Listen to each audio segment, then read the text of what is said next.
In the NBA, with the start of free agency, the Rockets made the biggest move of the offseason in acquiring Kevin Durant from the Suns. Durant averaged nearly 27 points per game last season, providing the Rockets with scoring and boosting their chances at winning an NBA Finals next season. Plus, the Bucks made a splash of their own this offseason when they added Miles Turner from the Pacers on Tuesday to a 4-year deal, filling a need at center after they lost Brook Lopez to the Clippers. However, it was the Orlando Magic that got the chaos started, and Kevin Clark's happy about that, as they traded for Desmond Bane from the Grizzlies. Orlando looks to take the next step and come out of the East next season. So, David, of those three teams that I mentioned, of the player acquisitions, which will be the biggest, most, I guess, impactful, biggest bombshell in the NBA next biggest season? bombshell. Kind of like we're in Love Island. There we go. Kevin Durant. It's Kevin Durant, because he is the only guy in that mix that is going to elevate his team to a legitimate possibility of winning a championship. Now, I like the Desmond Bane move about making the Magic contenders in the East, but in terms of championship level abilities, I love the hearts there. I was going to say, I like that. This is great. Anyway, so Kevin Durant and what he's doing to that Houston Rockets team, because that was what they needed. They've missed a half-court scorer and somebody who, when other defenses lock in on them, somebody who can put up 30, 40 points and break down a defense. I think Kevin Durant is the biggest move here because of how high he elevates this team. Kevin? I want to start out by addressing the allegations that will come my way that I'm an Orlando Magic homer. You are. I think you've absolutely, you will never be able to meet these allegations. Wrong. No one hates watching the Orlando Magic more than me since Dwight Howard got traded in 2012. Okay, no one has had The fact that you've watched the Orlando Magic since 2012 is why you're in Orlando. I think you might Try be it sometime. Your takes will be better about the Magic. But I promise you, I'm as tough a critic as anybody. This Desmond Bane trade not only makes the Magic Eastern Conference contenders, in my mind, it makes them the favorite. They're going to win the Eastern Conference. What this does to the Magic offense in transition, as far as catch and shoot three-point shots, as far as the creativity and spacing the floor, this changes the dynamic of the entire team. They've been trying to get a three-point shooter since J.J. Redick left town in 2013. They have not had an offense in the top half of the league. Top half. Not top 5, not top 10, top half since Dwight Howard left the team. That's what they've been searching for. It happens now. It happens this year. Paolo Banchero is going to be one of the best players in the NBA. You know what Franz Wagner can do. Desmond Bane changes the franchise. I just love Kevin Clark, Orlando Magic homer, coming on here and pitching for the Magic. Look, I think the Magic had a great offseason. Getting Desmond Bane is going to help a lot. Let's see if Paolo and Franz can improve their shooting, because I think that's going to have to happen. And Jalen Suggs is going to have to stay healthy for your opinion to come true, which I'm not saying it's impossible. The East is wide open.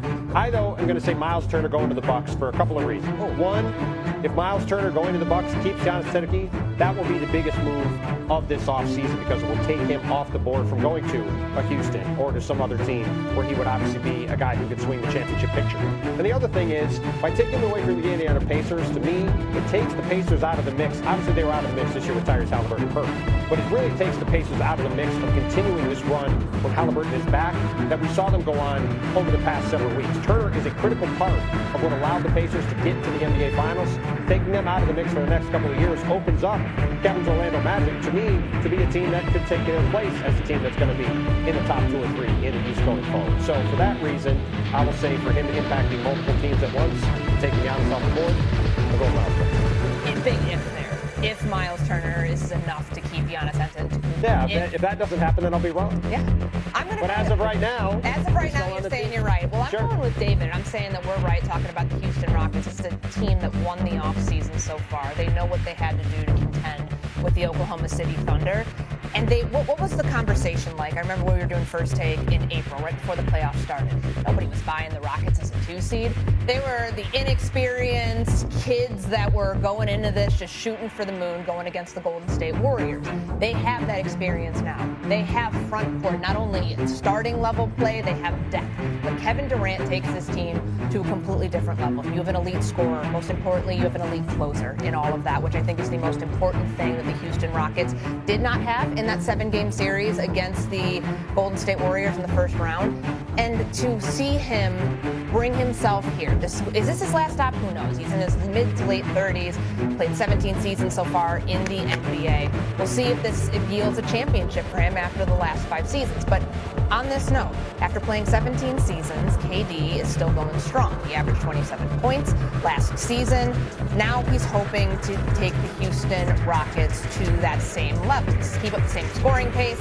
This season, he's expected to pass Michael Jordan on the all-time scorers list by the end of the 2025-26 season. KD ranks 8th currently in the NBA's all-time scoring list with over 30,000 points. He's the only active player in the top 10 besides LeBron, who's first on that list, over 42,000 points. Then you've got James Harden ranked 11th, Russell Westbrook at 20th, and then Stephen Curry at 24. Tim, who is the better scorer in the NBA today? I'm giving you 4 options here. KD, LeBron, James Harden, or Stephen Curry? I mean, this answer's easy. To me, Kevin Durant is the greatest scorer in the history of the sport, not just now. And he's definitely the greatest scorer of those 4 guys today. He's a 7-foot-tall player who plays like a guard, who can shoot from 30 feet.